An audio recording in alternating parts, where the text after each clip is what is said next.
And now, here is the host of the Faber Report, David Faber. All right, we're going to use that forever now, I think. Can we? I don't know. Do we have the rights to it? Thank you, Johnny Gilbert.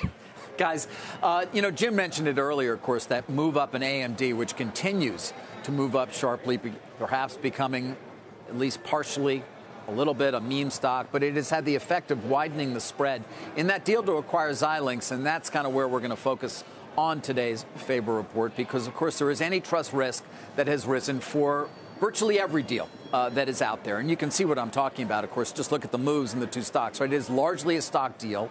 And so one would anticipate were at least the perceived risk to be the same, the spread would remain fairly constant. Now, as I said earlier, there are simply those who play these spreads, risk arbitrageurs, and the like, event-focused hedge funds that don't want to take on additional downside risk because you just never know. You're waiting for China. You're waiting for China and the U.S. in so many other cases. You're looking at, well, listen, Willis Towers Watson and Aon, right? I mean, they got challenged and they said, forget it, we're done.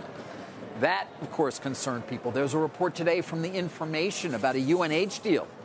Change. I'm sure you saw that, Jim, that they say at least the DOJ may oppose, and that is concerning people.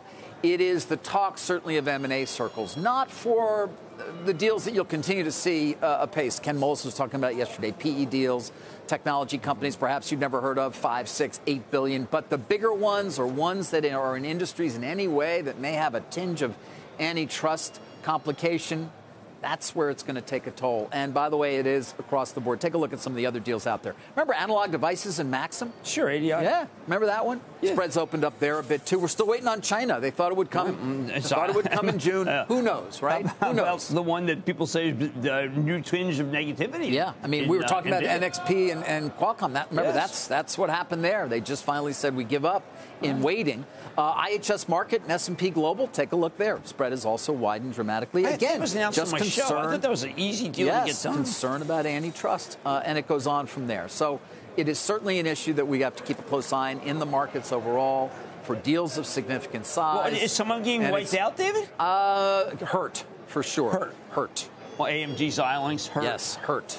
Now, are the meme people aware of this and they're trying to bust? I don't know that they're aware of the Xilinx deal itself and that that's a part of it. But, typically when you do for an all-stock or mostly stock transaction, you're shorting the acquirer. You're going long the acquired in a certain ratio, obviously, to lock in that spread. That's what you're playing with. And then as the deal gets closer to closing or closes, the spread closes, and therefore you make that money. That's the basics. AMD's up 20 straight when points. It goes this way, that is pain. I'm telling you, David, that these people in the memes, they look and see what stocks are shorted heavily.